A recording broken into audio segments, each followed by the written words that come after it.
एक गांव में एक किसान रहता था जो बहुत ही आलसी था। उसके पास खेत तो था, लेकिन वो कभी समय पर बीज नहीं बोता, कभी फसल की देखभाल नहीं करता। बारिश के मौसम में वो कहता, कल कर लूंगा, और धूप के दिनों में कहता, अब बहुत देर हो गई। धीरे धीरे उसकी जमीन बंजर होने लगी।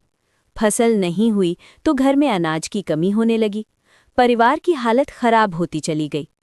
एक दिन उसने अपने पड़ोसी किसान को देखा। उसकी खेतों में सुनहरी फसल लहरा रही थी। गेहूं की बालियां हवा में झूम रही थीं और खेतों की हरियाली दूर से ही चमक रही थी।